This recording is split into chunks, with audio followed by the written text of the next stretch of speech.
ഈ ആഹാരം എങ്ങനെ നല്ല ആഹാരം കണ്ടുപിടിക്കാം. പള്ളിക്കൂടത്തിൽ പഠിപ്പിച്ചിട്ടില്ല ഉണ്ടോ? 17 വർഷം പള്ളിക്കൂടത്തിൽ പോയിട്ട് നമ്മൾ എന്ത് പഠിച്ചു? ഇതൊന്നും പഠിച്ചിട്ട് ഗുണമില്ലെന്ന് പഠിച്ചു. പക്ഷെ പറയാം ഇറച്ചി. പിന്നെ നിങ്ങൾക്ക് തോന്നി പലരും അമ്പലത്തിൽ ഇരുന്ന് പറയണോ? കേട്ടപ്പോൾ ഒരു സുഖം തോന്നിയോ? മാമ്പഴം എന്ന് കേട്ടൊരു സുഖം. ഈ ഇറച്ചി എന്ന് എനിക്ക് പറയുമ്പോൾ തന്നെ മടിയുണ്ട് അമ്പലത്തിൽ പറയാം. കാതിന് സുഖകരമല്ല. ഇനി മേടിക്കാൻ ചെല്ലുന്നു, ഇതിങ്ങനെ കെട്ടുതൂക്കിയിട്ടേക്കാണ് തൊലി ഉരിഞ്ഞ്. അത് കാണുമ്പം ആ പഴക്കടയിൽ ചെന്ന് മാമ്പഴം എടുത്തു നോക്കിയ രീതിയിൽ നമ്മൾ പിടിച്ചു നോക്കുവോ? അറപ്പാണ്. വച്ച് മണത്തു നോക്കുവോ എത്ര ദിവസം പഴക്കമുണ്ട് കാണുന്ന? മൂക്കിന് അറപ്പാണ്. മാമ്പഴം എങ്ങനെയാണോ പ്രകൃതി നമുക്കത് നമ്മൾ അങ്ങനെയാ കഴിക്കുന്നത്. പ്രഷർ കുക്കറിൽ വെച്ച് ചീറ്റിച്ചിട്ടൊന്നുമല്ല. ഇതോ മറ്റൊരു രീതിയിൽ പാകപ്പെടുത്തിയിട്ടാണ്. ഇനി അത് മേടിച്ചു മാമ്പഴം നമ്മൾ പൊതിഞ്ഞു മേടിച്ച് നമ്മുടെ സഞ്ചിക്കകത്തിട്ടു. ഈ സാധനം പൊതിഞ്ഞ് നമ്മുടെ സഞ്ചിക്കകത്തിട്ടോ ഇതിങ്ങനെ നീട്ടി പിടിക്കും. അകത്തേക്ക് വിടാനുള്ള സാധനമാണേ. കണ്ണിന് വേണ്ട, കാതിന് വേണ്ട, മൂക്കിന് വേണ്ട, തൊക്കിന് വേണ്ട, വായിക്കും വേണ്ട. അങ്ങനെ തന്നെ കഴിച്ചാൽ കഴിക്കുമോ?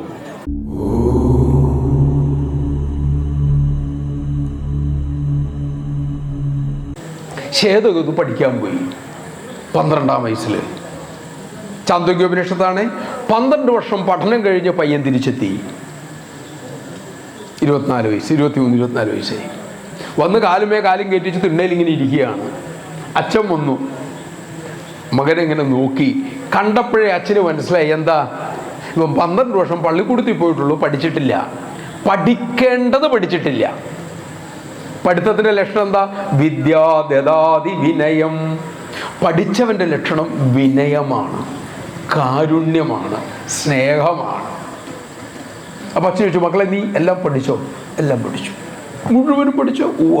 പക്ഷെ നിന്നെ കണ്ടിട്ട് അതല്ലല്ലോ ലക്ഷണം. ആനൂജമാന സ്തബ്ധമാന, അഹങ്കാരം, എല്ലാം ധരിച്ചു എന്നുള്ളൊരു അറിവിലാണല്ലോ നീ ഇരിക്കുന്നത്. ഏട്ടാ അച്ഛനൊരു ചോദ്യം ചോദിച്ചു. ഇങ്ങനെ അച്ഛന്മാർ ചോദിക്കണം. എന്താ ചോദിച്ചത്? ഏത് പഠിച്ചാൽ എല്ലാം മനസ്സിലാകുമോ ആ വിദ്യ കുഞ്ഞെ നീ പഠിച്ചിട്ടുണ്ടോ? അപ്പൊ പയ്യൻ കാല താഴെ ഇട്ടു. ഇല്ല, എൻ്റെ ഉപാധ്യായൻ എന്നെ അത് പഠിപ്പിച്ചിട്ടില്ല. അത് പഠിച്ചിട്ടില്ലെങ്കിൽ പഠിച്ചത് മുഴുവനും പാഴായി. അത് പഠിച്ചിട്ടുണ്ടെങ്കിൽ ഒന്നും പഠിച്ചില്ല എങ്കിലും എല്ലാം പഠിച്ചതുപോലെയായി. അവിടുന്ന് എന്നെ അത് പഠിപ്പിക്കണം. അങ്ങനെ അച്ഛൻ മകനെ ആത്മവിദ്യ, ജീവിതത്തിൻ്റെ കല പഠിപ്പിക്കുകയാണ്.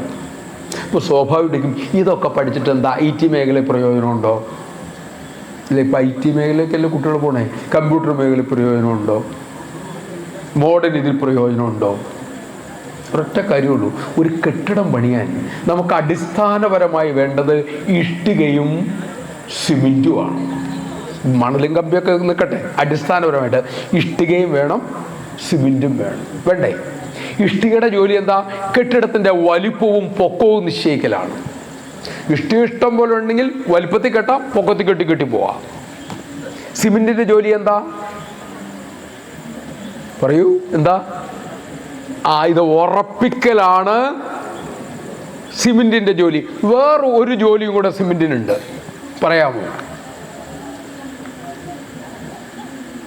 ഉറപ്പിക്കാനുള്ള ഒന്നാമത്തെ ജോലി. രണ്ടാമതൊരു ജോലിയും കൂടി സിമെൻറ്റിനുണ്ട്, സുന്ദരമാക്കുക. നോക്കൂ, ഈ തൂണെല്ലാം പ്ലാസ്റ്റർ ചെയ്തുകൊണ്ട് അത്ര ഭംഗിയായിട്ടിരിക്കുന്നത്. താഴെ പ്ലാസ്റ്റർ ചെയ്തുകൊണ്ടാണ് ഭംഗിയായിട്ടിരിക്കണേ. അല്ലാതെ കോൺക്രീറ്റ് അതുപോലെ ഇരുന്നിട്ടുണ്ടെങ്കിലോ ഉറപ്പുണ്ടാവും, ഭംഗി ഉണ്ടാവില്ല. അപ്പോൾ ഇഷ്ടിക വലിപ്പവും ഉയരവും നിശ്ചയിക്കുമ്പോൾ സിമെന്റ് ഉറപ്പും സൗന്ദര്യവും നൽകുന്നു. അതുപോലെ ഭൗതിക വിദ്യ, കോളേജിൽ പഠിക്കുന്ന വിദ്യ നമ്മൾക്ക് ഉന്നതമായ ജോലി നേടിത്തരും, ധാരാളം പേരും പ്രശസ്തി ഉണ്ടാക്കിത്തരും, സമ്പത്തുണ്ടാക്കിത്തരും.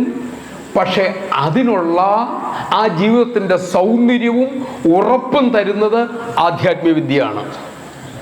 അല്ലെങ്കിൽ നമ്മുടെ ഒരു പ്രിൻസിപ്പൽ സെക്രട്ടറി കണ്ടല്ലേ ജയിലിൽ കിടക്കണേ.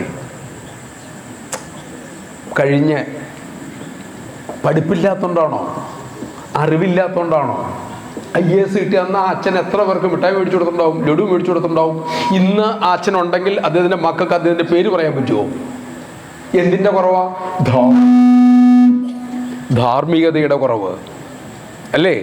ധർമ്മബോധത്തിൻ്റെ കുറവാണ് അദ്ദേഹത്തെ കൊണ്ട് എന്ത് ചെയ്യിച്ചത്? അരുതാത്തത് ചെയ്യിച്ചത്. എന്തുകൊണ്ടാണ്? ബാക്കിയുള്ള നമുക്ക് വിഷയം വിടാം. അപ്പൊ അറിവുണ്ടായിട്ട് കാര്യമില്ല. അറിവിന് സൗന്ദര്യവും വേണം, ഉറപ്പും വേണം.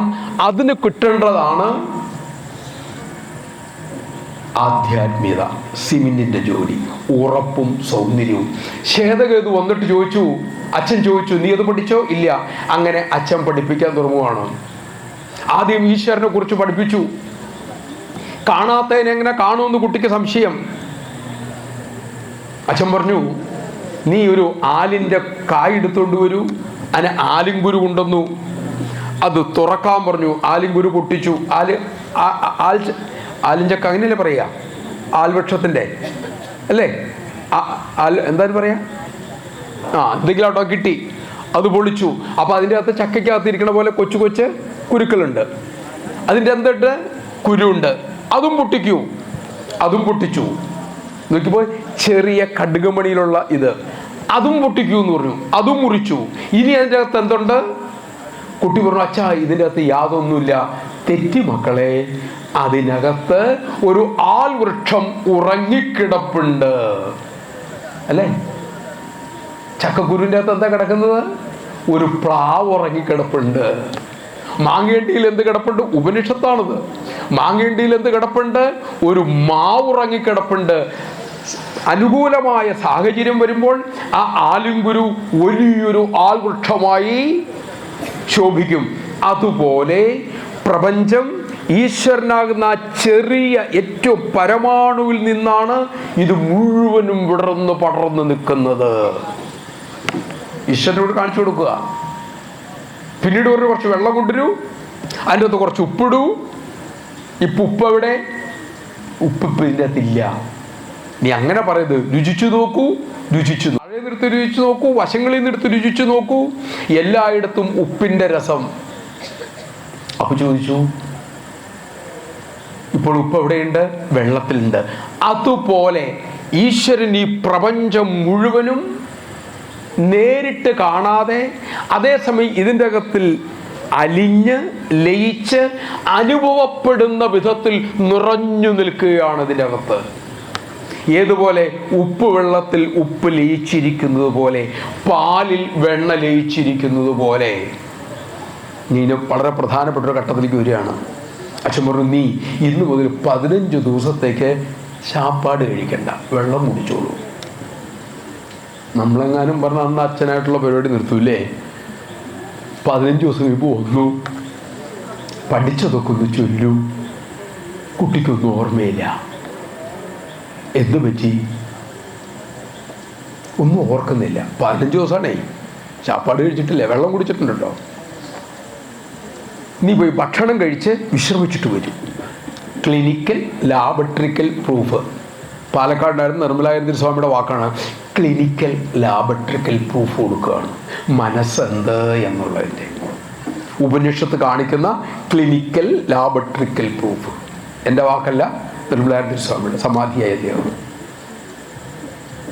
അപ്പം കുറെ ഭക്ഷണം കഴിച്ചു, ക്ഷീണമുണ്ടായി, വിശ്രമിച്ചു. കുട്ടി തിരിച്ചു വന്നു. തിരിച്ചു വന്നിട്ട് ചോദിച്ചു, ഇനി ചൊല്ലൂ. ചൊല്ലി. ഇപ്പം എങ്ങനെയുണ്ട്? എല്ലാം ഓർമ്മ വരുന്നുണ്ട്. അപ്പം അച്ഛൻ ചോദിച്ചു, ഇതിനു മുമ്പ് എന്തിയെ നിനക്ക് ഓർമ്മ വരാതിരുന്നത്? ഞാൻ ഭക്ഷണം കഴിച്ചിട്ടുണ്ടായിരുന്നില്ല. ഇപ്പം എങ്ങനെ ഓർമ്മ വന്നു? ഭക്ഷണം കഴിച്ചപ്പോൾ ഓർമ്മ വന്നു. അപ്പോൾ ഓർമ്മയും നിന്റെ മനസ്സും നിന്റെ ചിത്തവും ഭക്ഷണവുമായിട്ട് ബന്ധമുണ്ടോ? ബന്ധമില്ലേ? ആഹാരം കഴിച്ചപ്പോഴല്ലേ ഓർമ്മ വന്നത്, അല്ലേ? അപ്പൊ ഈ ആഹാരമാകുന്ന ഇന്ധനം ചെന്നപ്പോൾ ആ ഇന്ധനം ശരീരത്തിൽ ദഹിച്ച് വ്യാപിച്ച് ഇവന്റെ ഓർമ്മയെ ഉണർത്തി അതിനെ പുറത്തേക്ക് കൊണ്ടുവന്നു. ഭക്ഷണത്തിന് മനസ്സുമായിട്ട് ബന്ധമുണ്ട്. അന്നമയം ഹി മനഃ. അച്ഛൻ മോന് പറഞ്ഞു കൊടുത്തു, അന്നമയമാണ് മനസ്സ്. അന്നം ബ്രഹ്മ. അന്നം ബ്രഹ്മമാണ്. കഴിക്കുന്ന ആഹാരത്തിനനുസരിച്ചാണ് നമ്മളുടെ മനസ്സ് രൂപം കൊള്ളുന്നത്. നമ്മളിന്നിവിടെ വന്നിരിക്കുന്നത് ഈ അർച്ചന നടത്തുന്നതിനൊക്കെ ഒരൊറ്റ ലക്ഷ്യമുള്ളൂ. എന്താ? ഇച്ചിരി മനസ്സമാധാനം വേണം എൻ്റെ അമ്മേ, അല്ലേ? ചിലർക്ക് മനസ്സമാധാനം രോഗം മാറുമ്പോഴായിരിക്കും, ചിലർക്ക് ജോലി കിട്ടുമ്പോഴായിരിക്കും, ചിലർക്ക് മോള് വിവാഹം കഴിക്കുമ്പോഴായിരിക്കും, കഴിപ്പിച്ചു വിടുമ്പോഴായിരിക്കും, ചിലർക്ക് കുട്ടി ഉണ്ടാകുമ്പോഴായിരിക്കും. എന്താണെങ്കിലും വേണ്ടതെന്താ? ഒരു സ്വസ്ഥത, ഒരു ശാന്തി. വിദ്യാർത്ഥികൾ ജയിക്കാൻ വേണ്ടിയിട്ടായിരിക്കും. അപ്പോൾ മനസ്സമാധാനം, മനസ്സുഖം, അത് മാത്രമാണ് നമ്മുടെ സകല പ്രവർത്തനങ്ങളുടെ ലക്ഷ്യം. നമ്മുടെ മാത്രമല്ല, ലോകത്തിലുള്ള സകലരും ശ്രമിക്കുന്നതിന് വേണ്ടിയിട്ടാണ്. കള്ളു കുടിക്കണം എന്തിനാ? സമാധാനമായിട്ട് കുറച്ചേരി ഇരിക്കാനാ. അത് അതാ പറയുന്നത്. ഈ ടി വിയിലെ സീരിയൽ കണ്ട് കരയണ അമ്മോട് വെച്ചിട്ട് എന്തു പറയും, അല്ലെങ്കിൽ അച്ഛനോട് വെച്ച് എന്തു പറയും? ഇപ്പം ആണുങ്ങളും പെണ്ണുങ്ങളെല്ലാം കാണാറുണ്ട്, അമ്മമാരെ മാത്രം പറയണ്ട. എന്തിനാ കാണുന്നത്? അത് കാണുമ്പോൾ മനസ്സിനൊരു സമാധാനമുണ്ട്. കരയണതാണ് കാണുന്നതേ. എന്നാലും കുറച്ച് നേരം സമയം മനസ്സമാധാനമാണ്. ക്ഷേത്രത്തിൽ പോകണമെന്ന് വെച്ചാൽ എന്താ പറയുക, അവിടെ ചെന്ന് അമ്മയുടെ മുമ്പിൽ ചെന്ന് ആ ദീപാരാധന ഒരു സമാധാനം, ഒരു സുഖാട്ടോ. എല്ലാവരും തിരയുന്ന ദിക്കുകൾക്ക് മാത്രമേ വ്യത്യാസമുള്ളൂ. തിരയുന്നതൊരൊറ്റ കാസാനാണ്. അപ്പം മനസമാധാനം കിട്ടാനുള്ള എളുപ്പ വഴിയാണ് ലളിതാ സഹസ്രനാമത്തിൽ ഒളിപ്പിച്ചു വച്ചിരിക്കുന്നത്. ഇവിടെ എന്നും ലളിതാസഹസ്രം ചോദിക്കുന്ന അമ്പലമല്ലേ, അതിൻ്റെ ഐശ്വര്യമുണ്ട്. നിങ്ങളുടെ മുഖത്തുമുണ്ട്, അമ്പലത്തിലുണ്ട്, അന്തരീക്ഷത്തിലുണ്ട്. അപ്പൊ നമുക്ക് എങ്ങനെയാണ് മനസമാധാനം കിട്ടണമെന്ന് നോക്കാം. വളരെ എളുപ്പമാണ്, ഏറ്റവും ബുദ്ധിമുട്ടുമാണ്. എന്താ വളരെ എളുപ്പമെന്ന് പറയാൻ കാരണം നമ്മൾ തന്നെ ചെയ്താൽ മതി, 5 പൈസ മുടക്കില്ല. ബുദ്ധിമുട്ടിൻ്റെ കാര്യം എന്താ, നമ്മൾ തന്നെ ചെയ്യണം, വേറെ ആരെ കൊണ്ടും ചെയ്യിപ്പിക്കാനും പറ്റില്ല. അപ്പൊ അതിനുമുമ്പ് നിങ്ങളൊന്ന് കൺവിൻസ് ചെയ്യണമല്ലോ, ബോധ്യപ്പെടുത്തണമല്ലോ. നമുക്ക് അങ്ങോട്ടൊന്ന് കിടക്കാം. അപ്പൊ ഈ കുട്ടി ഇത് ചൊല്ലിക്കഴിഞ്ഞപ്പോൾ അച്ഛൻ പറഞ്ഞു, ഈ ആഹാരമാണ് നിന്നെ ഇത് ചൊല്ലാൻ പ്രേരിപ്പിച്ചത്. ആഹാരത്തിൽ നിന്നാണ് മനസ്സുണ്ടായത്. ആഹാരത്തിൻ്റെ സ്വഭാവം എന്താണോ അതിനനുസരിച്ചുള്ള മനസ്സേ ഉണ്ടാവുള്ളൂ. മണ്ണെണ്ണ അടുപ്പിലൊഴിച്ച് വിറകിലൊഴിച്ച് കാപ്പി ഉണ്ടാക്കിയിട്ടുണ്ടെങ്കിൽ ആ കാപ്പിക്ക് എന്തിൻ്റെ ചുവ ഉണ്ടാവും? ഇപ്പോഴത്തെ കുട്ടികൾക്ക് പറഞ്ഞാൽ മനസ്സിലാവും. ഇപ്പോൾ അങ്ങനെ അടുപ്പ് തീ കത്തിക്കണ പരിപാടി ഇല്ലല്ലോ, ഗ്യാസ് അല്ലേ. പഴയ അവർക്ക് മനസ്സിലാവില്ലേ? അല്ലെ ചൂട്ടൊക്കെ ഇട്ട് കത്തിച്ചിട്ടുണ്ടെങ്കിൽ പുക അടിച്ചിട്ടുണ്ടെങ്കിൽ ഇതെന്താ പുക ചുവയ്ക്കണമെന്ന് ചോദിക്കൂല്ലേ? ഈ ആഹാരത്തെ എങ്ങനെയാണ് പുകയുടെ സ്വാദ് വന്നത്? ആ അഗ്നി എന്താണോ ആ അഗ്നിയുടെ ഗുണം ഏതിനുണ്ടാവും? പാകപ്പെടുന്ന ഭക്ഷണത്തിനുണ്ടാവും. എണ്ണ കത്തിക്കുമ്പോൾ അതിൻ്റെ സുഖമുണ്ട്, വെളിച്ചെണ്ണ കഴിക്കും മറ്റൊന്നാണ്. നെയ്യ് ഒഴിച്ച് ദീപം ഉണ്ടാക്കുമ്പോഴോ അതിൻ്റെ ശോഭയ്ക്കും അതിൻ്റെ സൗന്ദര്യത്തിനും അതിൻ്റെ അന്തരീക്ഷത്തിനും മാറ്റമുണ്ട്. എന്താണ് അതിൻ്റെ വ്യത്യാസം? കത്തുന്ന ഇന്ധനത്തിൻ്റെ സ്വഭാവം. നമ്മൾ അകത്തേക്കിടുന്ന ഭക്ഷണം നമ്മുടെ ഇന്ധനമാണ്. ആ ഇന്ധനത്തിൽ പുറത്തേക്ക് വരുന്ന ഊർജം അതിൻ്റെ സ്വഭാവം കാണിക്കും. കള്ളു കുടിച്ചിട്ടുണ്ടെങ്കിൽ റോഡിൽ നിന്ന് ഡാൻസ് കളിക്കും. അമ്മയുടെ പാൽപ്പായസം കഴിച്ചിട്ടുണ്ടെങ്കിൽ നമ്മൾ റോഡിൽ തുള്ളാറൊന്നുമില്ല, ഉണ്ടോ? രണ്ടിൻ്റെയും അടിസ്ഥാന കാരണം എന്താ? കഴിച്ച ശാപ്പാടിൻ്റെയാണ്. അത് ആഹാരമാണല്ലോ, അവൻ കഷ്ടപ്പെട്ട് മേടിച്ചു കൊണ്ട് കുടിച്ചതല്ലേ. അപ്പോൾ ഭക്ഷണത്തിൻ്റെ സ്വഭാവം മനസ്സിന് കാണിക്കും. ഭക്ഷണം നല്ലതാണ് എങ്കിൽ എന്തായിരിക്കും ഗുണം? മനസ്സ് നല്ലതായിരിക്കും. മനസ്സ് നല്ലതാണെങ്കിൽ ശാന്തിയുണ്ട്.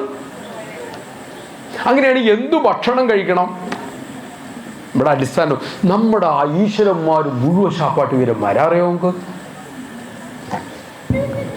ഗുരുവായൂരപ്പന് പാൽപ്പായസം ഗുരുവായൂരപ്പന് അവിടെ സമ്മതിക്കുമോ? അയ്യപ്പ സ്വാമിക്ക് അരവണ, പിന്നെ ആൾക്കാരെ എറിയാൻ പറ്റുന്ന ഉണ്ണിയപ്പവും കടിച്ചു പൊട്ടിക്കാൻ പറ്റില്ല. അത് അയ്യപ്പസ്വാമി പറഞ്ഞുണ്ടാക്കിയിട്ടില്ല. എനിക്ക് ഈശ്വരൻ്റെ ഒരിക്കലും ഭാഗ്യം ഉണ്ടായി. പത്രപ്രവർത്തനമൊക്കെ ആയിട്ടുള്ള സമയത്ത് ഇവർ ഒന്നാം തീയതി, ഇന്നത്തെ തിരക്കില്ല, അന്ന് അയ്യപ്പസ്വാമിക്ക് നേരിട്ട് നേദിച്ച അരവണയും കിട്ടി, നെയ്യപ്പം കൂടി. എന്തൊരു സാധനം! കടിക്കൊന്നും വേണ്ട, പതുക്കെ ചവച്ചാൽ മതി വരും. അപ്പോഴാണ് അറിയണത് ഇത് നമുക്ക് തന്നേക്കണതും അയ്യപ്പന് വേറെ കൊടുക്കണേ. അയ്യപ്പസ്വാമിക്ക് ഇപ്പം എന്ത് ചെയ്യാൻ പറ്റും? അരി വേവാറൊന്നുമില്ല അരവണയുടെ. അല്ലെങ്കിലും അയ്യപ്പസ്വാമിക്ക് അരവണ, ദേവിക്ക് കടുംപായസം, ഹനുമാൻ സ്വാമിക്ക് വടയും, പിന്നെന്താ അവലും. ശരിയാണോ ഞാൻ പറഞ്ഞേ? കൊട്ടാരക്കര ഗണപതിക്ക് അദ്ദേഹത്തിൻ്റെ രീതിയിലൊരു ഉണ്ണിയപ്പം, വാഴപ്പള്ളിയിൽ മറ്റേ ഗണപതി ഭവൻ്റെ അടുത്ത് കിട്ടിയെങ്കിൽ അവിടെ വേറെ രീതിയിലുള്ള ഉണ്ണിയപ്പാണ് അല്ലേ? എല്ലാ ദേവന്മാരും ഭക്ഷണപ്രിയരാണ്. ഊട്ടുപരയില്ലാത്ത ഒരു ക്ഷേത്രങ്ങളും ഒരു കാലത്തുണ്ടായിരുന്നില്ല. എന്താണ് ഭക്ഷണം ഒരു വ്യക്തിയെ എങ്ങനെ രൂപപ്പെടുത്തുന്നു എന്നുള്ളതിൻ്റെ ആഴത്തിലുള്ള തത്വശാസ്ത്രം നമ്മുടെ ഋഷീശ്വരന്മാർ അറിഞ്ഞു വച്ചിട്ടുണ്ടായിരുന്നു. നമുക്ക് പഠിക്കാൻ മിസ് ചെയ്തു പോയി. അതുകൊണ്ടാണ് ഈ നമ്മൾ അമ്മയുടെ അടുത്ത് നേരിച്ചിട്ട് കൊണ്ടേ കഴിക്കണം. നമ്മൾ അമ്മയാണോ? ആണോ? അമ്മ അതിൻ്റെ സൂക്ഷ്മാംശം എടുത്തിട്ട് ബാക്കി തരിക. അങ്ങനെ ധരിക്കണ്ട. അമ്മ ആ പ്രസാദത്തെ സമ്പന്നമാക്കിയിട്ടാണ് തരുന്നത്. നേദിച്ച സാധനത്ത് പിന്നെ നമ്മൾ പറയണത് പ്രസാദം എന്നല്ലേ. നമ്മൾ കഴിച്ചതിൻ്റെ ബാക്കിയിൽ എന്നാ പറയണത്? എച്ചിലെന്നാ പറയണത് അല്ലേ. ഞാൻ കഴിച്ച പ്രസാദം ഇരിപ്പുണ്ട്, കഴിച്ചോളൂ എന്ന് പറയാറുണ്ടോ വീട്ടിൽ? കാരണവർ ഞാൻ കഴിച്ചതാണ്, എൻ്റെ അമൃതത്ത് കഴിഞ്ഞു, എൻ്റെ നേദ്യം കഴിഞ്ഞു, പ്രസാദം കഴിച്ചോളൂ എന്ന് പറയാറുണ്ടോ? ഈശ്വരൻ കഴിച്ചാൽ അത് പ്രസാദമായി, നമ്മൾ കഴിച്ചാൽ എന്തായി? എച്ചിലായി. അതിലുള്ളത് ഇങ്ങോട്ട് എടുത്തു നമ്മൾ. മറ്റത് അമ്മ കൂട്ടിച്ചേർക്കുകയാണ്. അമ്മ കഴിച്ച് നമ്മൾ വളരെ ബഹുമാനത്തോടുകൂടിയാണ് സ്വീകരിക്കുന്നത് അല്ലേ. കഴിക്കുന്നു, എച്ച് കൈ മേടിക്കില്ല, അങ്ങനെയൊക്കെയാണ് രീതി. അപ്പം ഈ ആഹാരം എങ്ങനെ നല്ല ആഹാരം കണ്ടുപിടിക്കാം? പള്ളിക്കൂടത്തിൽ പഠിപ്പിച്ചിട്ടില്ല ഉണ്ടോ? 17 വർഷം പള്ളിക്കൂടത്തിൽ പോയിട്ട് നമ്മൾ എന്ത് പഠിച്ചു? ഇതൊന്നും പഠിച്ചിട്ട് ഗുണമില്ലെന്ന് പഠിച്ചു. പള്ളിക്കൂടത്തിൽ പഠിച്ച എന്താണ് അവനവൻ്റെ ജീവിതത്തിൽ പ്രായോഗിക തലത്തിൽ നമുക്ക് പ്രയോജനപ്പെട്ടിട്ടുള്ള? ആലോചിച്ച് നോക്കൂ. ഇത് വീട്ടിൽ നിന്ന് നമ്മൾ പഠിപ്പിക്കേണ്ടതാണ് നമ്മുടെ കുഞ്ഞുങ്ങളെ. അത് പഠിപ്പിച്ച് വിട്ടാൽ ഒരു വീട്ടിലും ഒരു കുട്ടിയും ടീനേജിൽ ടെററാകില്ല. ബോധപൂർവ്വം ഉപയോഗിച്ച വാക്കാണ്. 35 വർഷമായിട്ട് സ്കൂളിൽ കയറി ഇറങ്ങി നടക്കുന്ന ഒരാളാണ് ഞാൻ. നടക്കുന്ന ഒരുത്തനാണ് ഞാൻ. 8, 9, 10, 11 ക്ലാസ്സുകളിലേക്ക് ചെല്ലുമ്പോൾ കുട്ടികളെ കൈകാര്യം ചെയ്യാൻ അധ്യാപകരും വീട്ടമ്മയും വീട്ടിലെ കാരണവരും കിടന്ന് കഷ്ടപ്പെടുന്നുണ്ട്. പ്രത്യേകിച്ച് ഇത് അവതരിച്ചതോടുകൂടി. ശരിയല്ലേ? കുട്ടിയുടെ കുറ്റമല്ല. അപ്പൊ നമുക്ക് നോക്കാം എന്താണ് നല്ല ഭക്ഷണം. നല്ല ഭക്ഷണം എന്ന് പറയുന്നത് നമ്മുടെ 5 ഇന്ദ്രിയങ്ങൾക്കും ശ്രീശങ്കരൻ ചാന്തോക്യോപനിഷത്തിൽ ഞാൻ പറഞ്ഞ ആ മന്ത്രം ഇങ്ങനെയാണ്: അന്നം അശിതം ത്രേധാ വിധീയതേ. നീ കഴിക്കുന്ന ഭക്ഷണം നിന്റെ ഉള്ളിൽ ചെന്ന് കഴിഞ്ഞാൽ 3ആയി പിരിയുന്നു. നമ്മൾ കഴിക്കുന്ന ഭക്ഷണം യസ്തവിഷ്ടകപുരീഷം ഭവതി. കഴിച്ച ഭക്ഷണത്തിന്റെ സ്ഥൂലഭാഗം, ഗ്രോസ് ഭാഗം മലമായി പുറത്തു പോകുന്നു. യമധ്യമഹ മാംസം. ആ ഭക്ഷണത്തിന്റെ മധ്യമഭാഗം, മിഡിൽ പോർഷൻ ശരീരമായി മാറുന്നു. യ അനിഷ്ടഃ തത്മനഃ. അതിന്റെ സൂക്ഷ്മമായ അംശം മനസ്സായി മാറുന്നു. കഴിച്ച ഭക്ഷണം സ്ഥൂലഭാഗം മലമായി പോകുന്നു. കഴിച്ച ഭക്ഷണത്തിന്റെ മധ്യമഭാഗം ശരീരമായി മാറുന്നു അല്ലേ. ശരീരത്തിന് തണ്ടും തടിയൊക്കെ വയ്ക്കുന്നത് എങ്ങനെയാണ്? അതിൻ്റെ സൂക്ഷ്മമായ അംശം മനസ്സായി മാറുന്നു.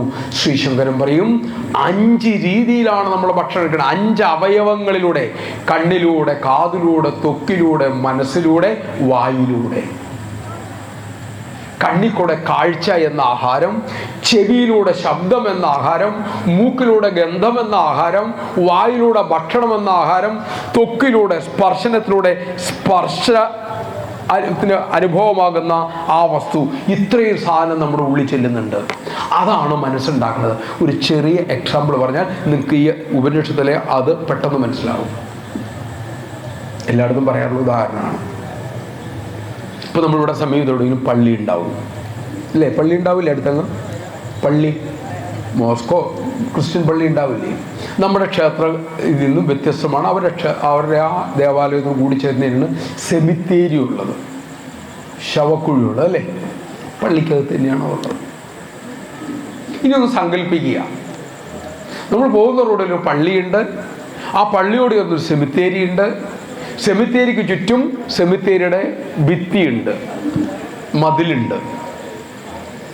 ഈ സെമിത്തേരി റോഡിലൂടെ പകല് നടക്കും നമുക്ക് പോകാൻ പേടിയില്ല.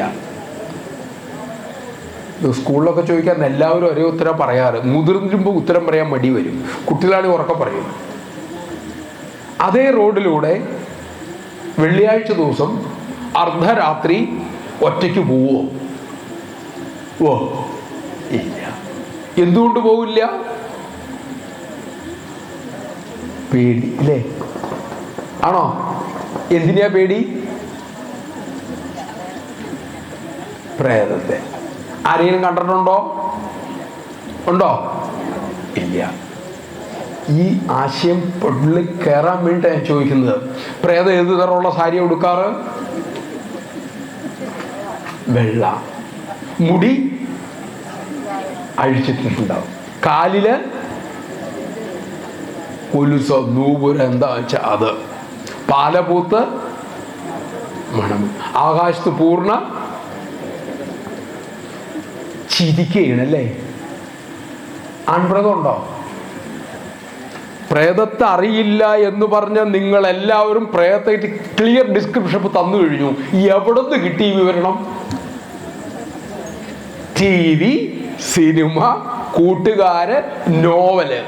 കണ്ണില്, കാത്, മൂക്ക്, ത്വക്ക്, നാക്ക്, ഇതിലൂടെ കടന്നുപോയ സാധനമാണ് മനസ്സായി രൂപപ്പെട്ടത്. അർദ്ധരാത്രി വെള്ളിയാഴ്ച വെള്ളസാരി കണ്ടാൽ അത് മറ്റേ അദ്ദേഹമാണെന്ന് സിനിമ കണ്ടും TV കണ്ടും നോവല് കണ്ടും നമ്മുടെ ഉള്ളിൽ നമ്മൾ പ്രതിഷ്ഠിച്ചു വെച്ചു. പ്രേതത്തെ നമ്മുടെ ഉള്ളിൽ കയറ്റിയത് ഭഗവാനാണോ നമ്മളാണോ? ക്ലിയർ ആയല്ലോ? ഇങ്ങനെ അരുതാത്തത് ഓരോന്നും 5 ഇന്ദ്രിയങ്ങളിലൂടെ അകത്ത് കടത്തിവിട്ട് മനസ്സിനെ മലിനമാക്കിയിട്ട് അമ്മയുടെ സന്നിധിയിൽ വന്നിരുന്ന് ലളിതാ സഹസ്രനാമം ചോദിച്ചിട്ടുണ്ടെങ്കിൽ അമ്മയ്ക്ക് എന്ത് ചെയ്യാൻ പറ്റും? മനഃശാന്തിക്ക് വരുന്നതുകൊണ്ട് പറയുക. ഇതിനൊരൊറ്റ വഴിയുള്ളൂ. ഈ 5 ഇന്ദ്രിയങ്ങളിലൂടെ എൻ്റെ ഉള്ളിലേക്ക് കടക്കുന്നതിനെ ഞാൻ അരിച്ച് കയറ്റി വിടുക. ഇതെനിക്ക് നല്ലതാണോ? അല്ലെങ്കിൽ ക്ലോസ് ഇറ്റ്. വേണ്ടാത്ത കേൾക്കരുത്, അരുതാത്ത കാണരുത്, വേണ്ടാത്ത തുടരരുത്, ആവശ്യമില്ലാത്തത് മണക്കരുത്. ഉള്ളിലേക്ക് പോയാൽ അപകടം ഉണ്ടാവുന്നത് വിഴുങ്ങരുത്. ഷവർമ്മ കഴിച്ച് ചത്തു എന്ന് കേൾക്കും തോറും പിന്നെ ഷവർമ്മ കട കൂടിക്കൊണ്ടിരിക്കുക. യമന് എളുപ്പമായി പണി. നമ്മൾ കാണുന്നത് ഇത് കഴിച്ചു, അപകടം ഉണ്ടായി ഇല്ലേ? ധാരാളം വരുന്നുണ്ട്. തിരുവനന്തപുരത്തെ 5 സ്റ്റാർ പല ഹോട്ടലിൽ നിന്നും പിടിച്ചിരിക്കുന്ന മത്സ്യമാംസ ഭക്ഷണങ്ങൾ ദിവസങ്ങൾ പഴക്കമുള്ളതും പുഴുവരിച്ചതുമായിരുന്നുള്ള പത്രവാർത്തയാണ്. നാരായണ ഗുരുദേവന്റെ അടുത്ത് ഒരിക്കല് ഈ ഇതൊക്കെ വേണ്ടാത്ത കഴിക്കുന്ന ഒരാൾ ചെന്നു. ഇൻസ്പെക്ടറായിരുന്നു. 2 സന്ദർഭം. ഇതെൻ്റെ ഗുരു എവിടെ ചെന്നാലും പറയണമെന്നുണ്ട് ഈ വിഷയം പറഞ്ഞ. ഇന്ന് ഈ വിഷയത്തിലേക്കല്ലേ നമ്മൾ വന്നത്. അപ്പോൾ ചോദിച്ചു, ഈ പോലീസ് ഉദ്യോഗം ചോദിച്ചു, അല്ല ഈ പശുവിനെ തിന്നാനാ കുഴപ്പം? ഇദ്ദേഹം ചോദിച്ചു, പാല് തരുന്നല്ലേ? അതെ, പക്ഷെ അതിനെന്താ തിന്ന കുഴപ്പം എന്താ? അപ്പം അദ്ദേഹം ചോദിച്ചു, ത്രികാലജ്ഞാനിയാണല്ലോ മഹാത്മാക്കൾ. ഗുരുദേവൻ ചോദിച്ചു, അമ്മയുണ്ടോ? ഇല്ല, മരിച്ചുപോയി. തിന്നോ കുഴിച്ചിട്ടോ? ഒരു ദേക്ഷുവിനെ എന്താ അങ്ങനെ ചോദിച്ചേ? അല്ല, അത് ഒരു കാലത്ത് പാല് തന്ന മൃഗമല്ലായിരുന്നോ? അത് ഒരു കാലത്ത് പാല് എന്തിനാ കളഞ്ഞത്? മറ്റൊരു സന്ദർഭം, ഗുരുദേവനൊരു വീട്ടിൽ ഭിക്ഷയ്ക്ക് വിളിച്ചു. അദ്ദേഹം അങ്ങോട്ട് ചെല്ലുകയാണ്. 2 സന്ദർഭമാണ്. ഏതാ സന്ദർഭം? 2ാമത്തെ സന്ദർഭത്തിൽ ചെല്ലുകയാണ്. വീട്ടിലെ പടി കയറിയപ്പോൾ തന്നെ വീട്ടിലെ ചീനച്ചട്ടിയിൽ അദ്ദേഹം നീന്തണതിൻ്റെ മണം പുറത്തു വന്നു. വെള്ളത്തിൽ നിന്നും മണം വരില്ല. ഇവൻ ചീനച്ചട്ടിയിൽ വെളിച്ചെണ്ണയിൽ നിന്നും മണം പുറത്തു വരും. ശരിയല്ലേ? അപ്പോൾ ഗുരു അടുത്ത ആളോട് ചോദിച്ചു, മരിച്ച വീട്ടിൽ പോയാൽ നമ്മൾ എന്ത് ചെയ്യും? കുളിക്കും. മരിച്ചവനെ തൊട്ടാലോ? മുങ്ങി കുളിച്ചു. അപ്പോൾ തിന്നുന്നിടത്ത് പോയാൽ നമ്മൾ എന്താ ചെയ്യേണ്ടത്? ചത്ത സാധനത്തിനല്ലേ തിന്നുന്നത്, അല്ലേ? ഗുരു ആ വീട്ടിൽ കയറില്ല, തിരിച്ചു പോയി എന്നാ പറയുന്നത്. നിൽക്കട്ടെ. അപ്പം 5 ഇന്ദ്രിയങ്ങൾക്കും വേണ്ടതാണ് സ്വീകരിക്കാവുള്ളൂ. കാഴ്ചയാണെങ്കിലും ശബ്ദമാണെങ്കിലും മണമാണെങ്കിലും ഭക്ഷണമാണെങ്കിലും ഇതിൽ ഏറ്റവും പ്രധാനപ്പെട്ടതാണ് ഭക്ഷണം. ഈ ഭക്ഷണത്തിലൂടെയാണ് കണ്ടും കേട്ടും മണത്തും രുചിച്ചുമാണ് കാണാത്ത പ്രേതം എൻ്റെ ഉള്ളിൽ കയറിയതുപോലെ തന്നെ ഇന്ന് നാം അനുഭവിക്കുന്ന സകല ദുഃഖങ്ങൾക്കും ദുരിതങ്ങൾക്കും ക്ലേശങ്ങൾക്കും കാരണം നാം തന്നെ സ്വരുക്കൂട്ടിയ സാധനങ്ങളാണ്. ഭവാനി ഭാവനാഗമ്യ ഭവാരണ്യ കുഠാരിക. ദേവസ്വം ചോദിക്കാറില്ലേ, ഭവാനി അമ്മേ, ഭാവനാഗമ്യ. രണ്ടിലും പറയാം, ഭാവന കൊണ്ട് അഗമ്യാണമ്മ, ഭാവന കൊണ്ട് ഗമ്യാണമ്മ. ഭവാരണ്യം, ഈ സംസാരമാകുന്ന വനത്തിൻ്റെ കുഠാരിക, എൻ്റെ ദുഃഖങ്ങളുടെ വേരറക്കുന്നവളാണമ്മ. അങ്ങനെ ഈ സംസാര ദുഃഖത്തിൻ്റെ വേര അമ്മ അറക്കണമെങ്കിൽ ലളിതാ സഹസ്രത്തിൽ വേറൊരു കാര്യം പറയും, ചൈതന്യ കുസുമപ്രിയ. അതുകൊണ്ട് അമ്മ അർച്ചിക്കണം. ചൈതന്യമാകുന്ന കുസുമം കൊണ്ട് അർച്ചിക്കണം. ഈ പൂവല്ല, ഈ പൂ അരച്ചിച്ചോ കുഴപ്പമില്ല. ഈ പൂവിൻ്റെ കൂടെ എന്ത് വേണം? ചൈതന്യമാകുന്ന കുസുമം കൊണ്ട് പ്രിയ അതിനോടാണ് അമ്മയ്ക്ക് പ്രിയം. ചൈതന്യമാകുന്ന കുസുമം എന്താണ്? മനസ്സിലുള്ള അമ്മയുടെ സ്മരണയാണ് ചൈതന്യം അവിടെയുള്ളത്. അപ്പോൾ ഓരോ പുഷ്പവും എടുത്ത് ഓരോ നാമനും ഓം ശ്രീമാത്രേ നമഃ എന്ന് ഇരിക്കുമ്പം എൻ്റെ അമ്മയുടെ തൃപ്പാദത്തിൽ ഞാൻ ഇത് അർച്ചിക്കുകയാണെന്നുള്ള ആ മനസ്സിൻ്റെ സന്നിവേശിപ്പിച്ചാണ് അത് ചെയ്യണമെങ്കിൽ അമ്മ മക്കളെ എന്ന് പറഞ്ഞ് കൈപൊക്കും, അമ്മയെന്നാണ് വിളിക്കണത്. നമ്മളതിനല്ലേ വീട്ടിൽ പിള്ളേർ കരുമേ അത് കള്ളക്കരച്ചിൽ എപ്പോൾ പോകണ്ടെന്ന് പറയും. അയ്യോ അത് വിശന്നിട്ടാ കരയണം, അപ്പോൾ എടുത്തോളാൻ പറയും. നമ്മുടെ നാട്ടിലെ സാധാരണ അമ്മമാർക്ക് കുട്ടികൾ കള്ളക്കരച്ചിൽ കളഞ്ഞാൽ അറിയാം, അല്ലാത്ത കരച്ചിലും കരഞ്ഞാൽ അറിയാം. അപ്പൊ പിന്നെ ഈ ജഗജനിക്ക് മനസ്സിലാവില്ലേ? അപ്പൊ ഈ ഭവാരണ്യത്തെ, സംസാര ദുഃഖങ്ങളെ മുറിക്കണമെങ്കിൽ ആ ലളിതാ സഹസ്രത്തിൽ കൂടെ തന്നെ നമുക്ക് പറയാം, അന്തർമുഖ സമാരാധ്യ ബഹുർമുഖ സുദുർലഭ. അന്തർമുഖന് അമ്മേ അവിടുന്ന് സുലഭ്യമാണ്, പെട്ടെന്ന് കൈ കിട്ടും. ബഹിർമുഖം, ഈ ഇന്ദ്രിയങ്ങളെ പുറത്തേക്ക് പറഞ്ഞു വിടുന്നവന് കിട്ടില്ല. അമ്മയെ കിട്ടില്ല എന്ന് പറഞ്ഞാൽ എന്താ? ശാന്തി കിട്ടില്ല എന്നർത്ഥം. അപ്പൊ ജപിക്കുമ്പോ എൻ്റെ മനസ്സിലൂടെ നിൽക്കുന്നില്ലെങ്കിലോ? ആ ജപിക്കുന്ന മനസ്സവിടെ നിൽക്കാനാണ് ആദ്യമായിട്ട് മനസ്സിനൊന്നും ഇരിക്കാൻ പറഞ്ഞത്. ഇപ്പൊ മനസ്സ് പറഞ്ഞാൽ കേൾക്കില്ല. ഇന്ന് വീട്ടിൽ പോയിട്ട് അനങ്ങാതെ ഒരു 10 മിനിറ്റ് അനങ്ങിക്കൊന്നാലും കുഴപ്പമില്ല, ഒരു 30 മിനിറ്റ് വെറുതെ ഒന്ന് ഇരിക്കാവോ? മനസ്സ് നിയന്ത്രിക്കൊന്നും വേണ്ട. അതിനിടയ്ക്ക് മാന്തും, ഞെട്ടി ഓടിക്കും. എന്താ കാരണം? വാസന. എവിടെ? മനസ്സിൽ ആ നിശ്ചേഷ്ടമായി ചലനമറ്റിരിക്കാൻ സാധിക്കുന്നില്ല. എന്തുകൊണ്ട്? മനസ്സിൽ സംഭരിച്ചു വച്ചിരിക്കുന്ന കർമ്മബാഹുല്യം.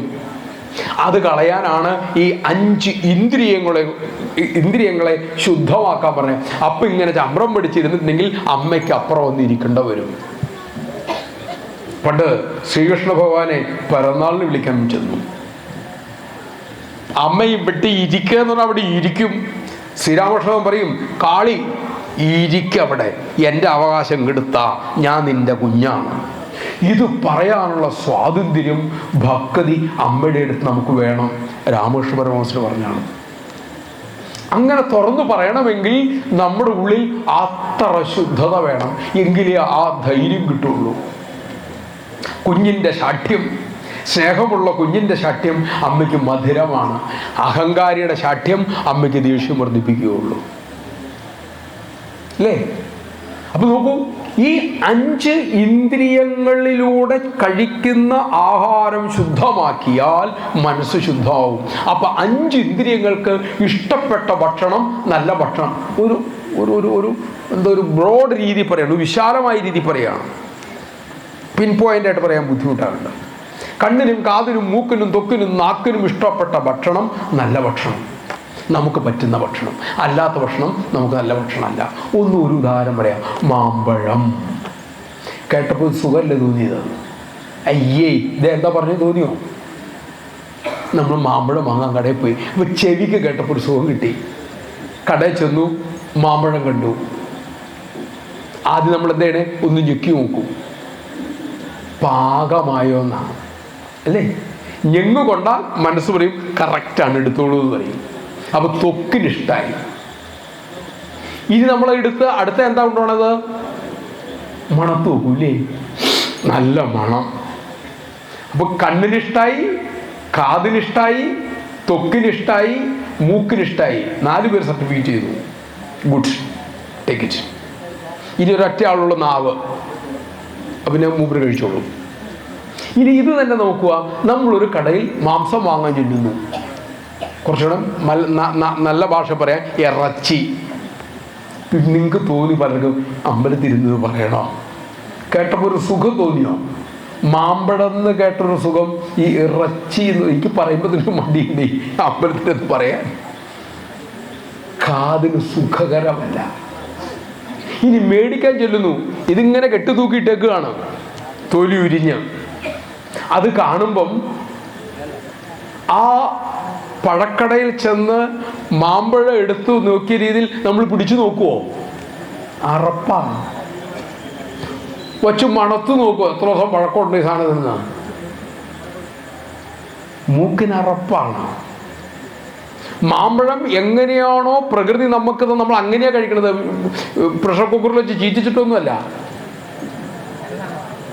ഇതോ മറ്റൊരു രീതിയിൽ പാകപ്പെടുത്തിയിട്ടാണ്. ഇനി അത് മേടിച്ചു, മാമ്പഴം നമ്മൾ പൊതിഞ്ഞു മേടിച്ച് നമ്മുടെ സഞ്ചിക്കകത്തിട്ടു, ഈ സാധനം പൊതിഞ്ഞ് നമ്മുടെ സഞ്ചിക്കകത്തിട്ടോ, ഇതിങ്ങനെ നീട്ടിപ്പിടിക്കും. അകത്തേക്ക് വിടാനുള്ള സാധനമാണേ. കണ്ണിന് വേണ്ട, കാതിന് വേണ്ട, മൂക്കിന് വേണ്ട, തൊക്കിന് വേണ്ട, വായയ്ക്കും വേണ്ട. അങ്ങനെ തന്നെ കഴിച്ചാൽ കഴിക്കുമോ? ഛർദിക്കും, കൊട്ടല് പുറത്തു വരും. അതുകൊണ്ട് അതിൻ്റെ കൂടെ വേണ്ടാത്തൊക്കെ ഇട്ടിട്ടാണ് പിന്നെ ഇത് മൊത്തം അകത്തേക്ക് വിടുന്നത്. അല്ലെങ്കിൽ അവൻ്റെ യഥാർത്ഥ സ്വരൂപത്തിൽ കഴിക്കാൻ നായയ്ക്കും സിംഹത്തിനും കടുവയ്ക്കും പുലിക്കും ഒക്കെ പറ്റുള്ളൂ, നമുക്ക് പറ്റില്ല. ഈ വേണ്ടാത്തത് നമ്മുടെ ഉള്ളിലേക്ക് ചെലുത്തുമ്പോൾ ആ ആഹാരം അതിൻ്റെ സ്വഭാവം കാണിക്കും. നമ്മുടെ മനസ്സിൻ്റെ ശാന്തിയും സ്വസ്ഥതയും എല്ലാം നമ്മുടെ കയ്യിലാണ് ഇരിക്കുന്നത്. ഈ 5 രീതിയിലുള്ള ഭക്ഷണം ശുദ്ധമാക്കിക്കോളൂ. ഉറപ്പാണ് നമ്മുടെ മനസ്സിന് ശാന്തി ഉണ്ടാവും, സമാധാനം ഉണ്ടാവും, സ്വസ്ഥതയുണ്ടാവും. അപ്പം ഇത് കഴിഞ്ഞു പോകുമ്പോൾ നമ്മുടെ ജീവിതത്തിൽ വേണ്ട ഒരു ചിട്ടയും നിഷ്ഠയും ആദ്യം ഉണ്ടാക്കേണ്ടത് നമ്മുടെ ഭക്ഷണത്തിലാണ്.